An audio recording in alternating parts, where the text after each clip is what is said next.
ay makakainin natin ang ating mga alagang isda na tilapia. Ang oras po ngayon ay minus 8 para alas 4 ng hapon. Ito po, binigyan ko na sila kanina para yung iba makalapit dito, kasi yung iba nandun pa sa medyo malayo, pero pinapractice ko sila dito, sila kumakain para dito sa malapit, kasi hindi pa ako nakagawa ng balsa. Pag nakagawa na ako ng balsa, saka ako sasakay dyan sa gitna. Ito ko sila bibigyan ng pagkain para malawak yung kanilang lugar. Ito po sila, oh. Dapat bago mo sila pakainin, kalampagin muna yung lata para magsilapit sila.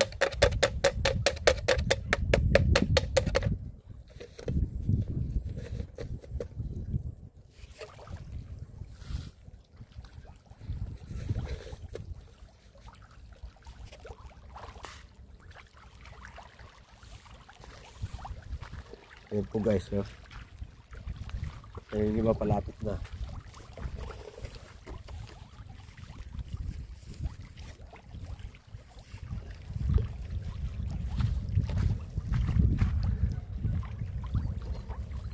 Dito tayo sa malapit.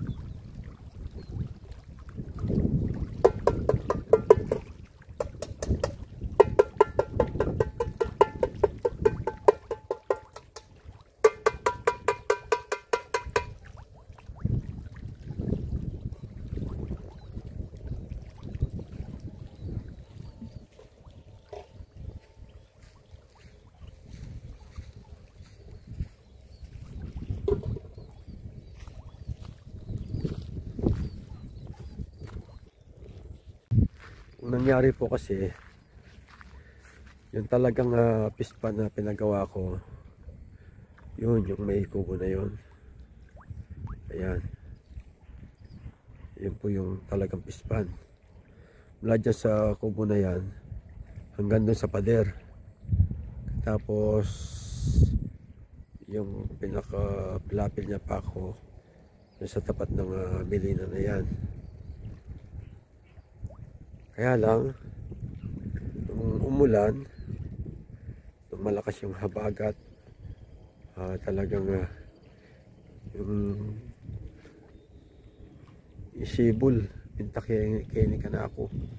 Yung anong tawag doon? Yung bukal sa ilalim, pumunta dito sa akin dahil medyo mababa.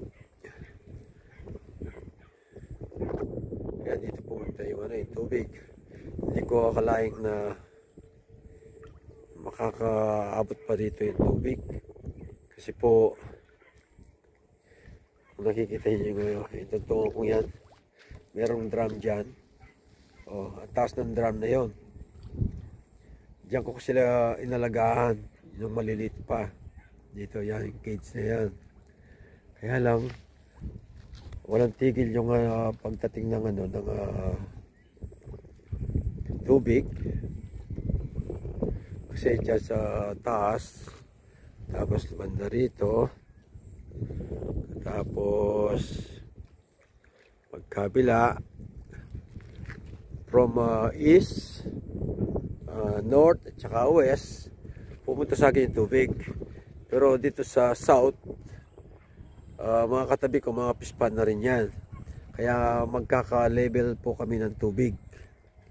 Napuno rin kanila. Buti na lang, ako nalagyan ko ng PVC doon sa malayo, doon sa dulo. Para sakaling umapaw, merong PVC katas, nilagyan ko ng net para hindi makalabas. So pagdating ng summer, kasi pagdating ng summer,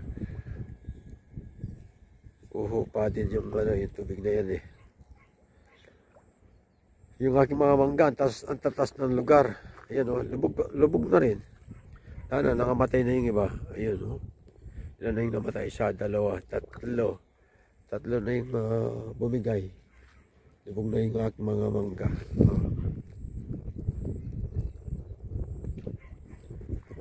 Kaya pagdating ng summer, total ganito na nangyayari pag tagulan. Gagawin ko, ibubuo ko ng lahat pispan. Yung stick na yan, mga stick na yan, yan po ang daanan ng aking sasakyan papunta dun sa aking kubo. Mataas na yun, pero inabutan pa rin ng baha. So gagawin ko, i-divide ko ito, gagawin kong mga 3 o 4 na division. Gagawin ko na lahat ng palaisdaan para hindi na masayang yung tubig tsaka yung panahon. Sa totoo lang po, yung ito, yan, Vietnam rice po ang nakatanim dyan. Tapos doon yung binigay ng RCEP ng Department of Agriculture, sabong tanim. Ayan po yung palayo. Ayan, lumitaw yung dahon niya. Ayan. Ang lalaki na ng tubo. Na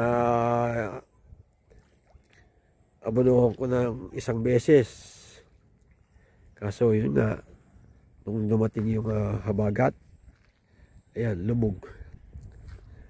At tayo magagawa, yan ay kalikasan. Kaya pati yung mga, ayan, mataas na yan. Yung gulayan namin, sitaw, sili, talong, inabot pa rin. Kumisa nga, yung mga isda dyan sa loob, nagsisitakbuhan pag pumunta ka dyan. So anong mas magandang gawin kundi ay gawin ko ng palaisda lahat. Ayan. Ang pinakawalan kong fingerlings dito ay umaabot ng bali humigit kumulang sa 80,000 pieces na fingerlings.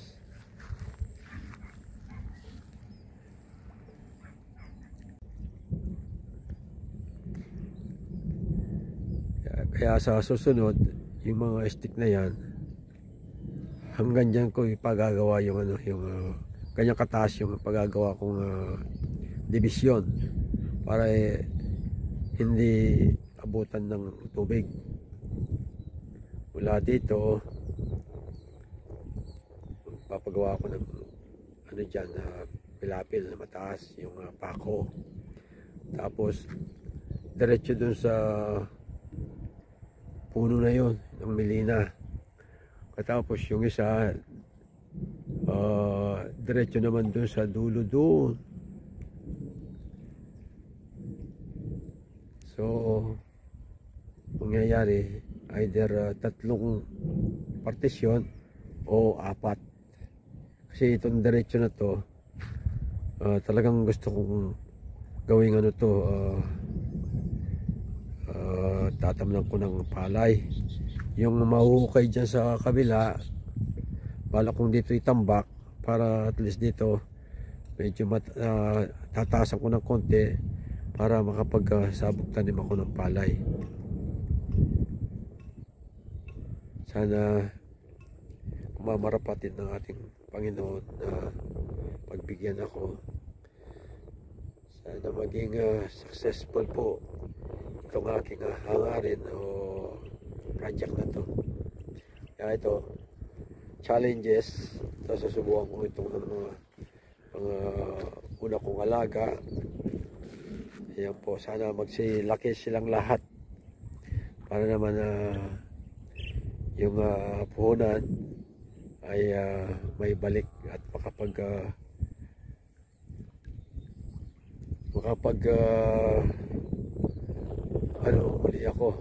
ako muli ng binhi ng fingerlings. Yan, parang laho na. Dati, tinatamnan ko ng kamuting kahoy, kaya sinasabugan ng palay. Pinay-script ko ito po, almost 2 meters lang po lalim. Ayan, ganyan kalalim. Pero dahil nga sa walang habas yung ulan, tsaka yung habagat, ayan, lumalim. Siyempre walang lalabas yung tubig kasi yung katabi ko dyan, ganyan din, mga pispan. Actually, nagkukuwari pa sila dyan. Ewan ko kung pero puno na rin yung sa kabila, dyan sa katabi ko dyan. Ayan po guys, yung aking pispan, ayan. Bandang kaliwa. Itong bandang kanan, yan ang mga katabi ko. Kaya yung tubig, level na kami. Kaya wala nang lalabasan yung tubig. Yan. Dati kapag umulan, diyan kami nangunguha ng tilapia. Dami namin nahuhuling tilapia. Pagkus hindi na pinapakain. Hanggang doon. Hanggang doon sa yung nakakwari na yan, hanggang doon. Siguro, kung di ako magkamali, mahigit 50 hectares. Meron nang nakahukay dyan. Parehas nito, yan. Yan, ganyan po lahat yung tubig kataas.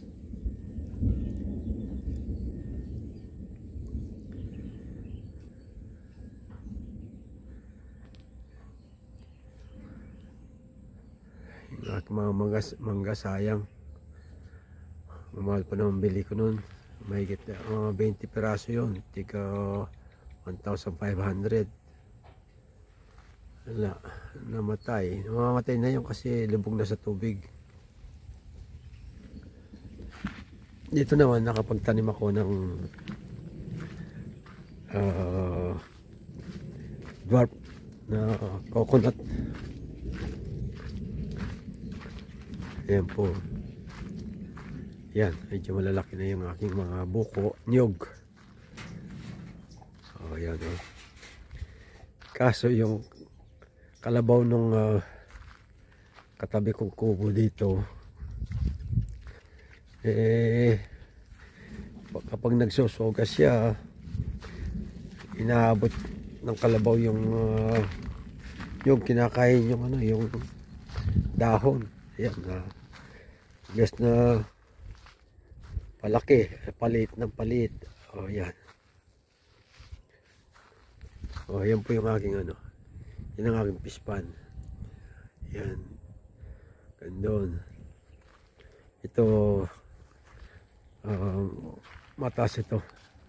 Itong kinalalagyan ko. Tapos taniman ko ng gulay. Ayan, inabot na rin ng tubig. Mga talong at saka sili nakatanim dyan, saka sitaw. Yan yung tubig Kaya pantay-pantay na kami ng tubig. Sila hindi pa tapos yung pinapagawa nilang mga pispan. Kaya wala pang isda yan. Unlike dito sa akin, nakabili na ako ng fingerlings. Medyo malalaki na, almost 1 month na. Kaya magandang tingnan na yung aking mga isda kapag pinapakain mo. Nung una kasi, nung hindi ko pa pinahukay itong aking lupa na to,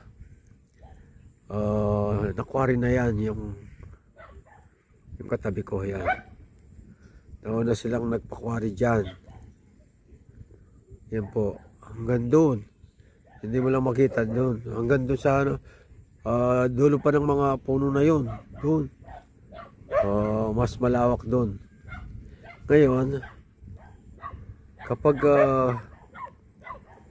nagtatanim ako ng palay dito sa akin, pag nagpatubig ako, ilang minuto lang, nasa kabila na dyan. Wala akong naitatanim na palay o gulay nangamatay dahil sa kulang sa tubig. So naisipan ko, bakit ka ako hindi ko pa palaliman sa gayon mapakinabangan. So ang ginawa ko, pinay-script ko ng ano to, pagpalagay natin sumobra sa 2 meters para matamnan ko ng palay tsaka iba pang gulay. Kaso ito nga nangyari, first time kong naranasan na to, na lubog sa tubig. Yun nga, nagpagawa pa nga ako ng isang pispan doon. Yung pispan ko doon 15 feet ang taas ng pilapil niya, pero inabot pa rin kasi pinasagad ko yung bukal sa ilalim para hindi masyadong gastarol sa tubig. Ayun, lubog din yung may kubo na yun, nandun yung aking pispan. So sabi ko, ipapa-script ko rin to para mapakinabangan. Kaso ayun nga ang nangyari, nagpantay-pantay yung tubig namin. Kaya yun po ang kwento, kaya ako pina-script ito, dahilan kasi yung mga nasa kabila, wala akong naitatanim na magandang gulay. Ano na, puro kamuting kahoy, pagpalay, wala akong minsan nagtanim ako ng palay, namumunga na. Pag magpapatubig ako, ilang saglit lang, nasa kabila na yung tubig. So hindi ko na tinuloy yung palay na yun kahit nalugi ako. So yun pong kwento, kaya ito naging lawa naman yung aking lupain. So ang gagawin ko next, itong pagdating na summer, magpapagawa ako ng pispan uli para total hindi na ako makapagtanim ng palay. Pero pwedeng magtanim ng palay dito pag summer. So yun po guys, muli ako'y nagpapasalamat sa inyong panunod. Ito po ang inyong kaibigan, ito ang inyong lingkod, Sadik Yakabot, Farmer Senior Citizen ng Pampanga. Mag-ingat po tayo. Patnubayan nawa tayo ng pong may kapal.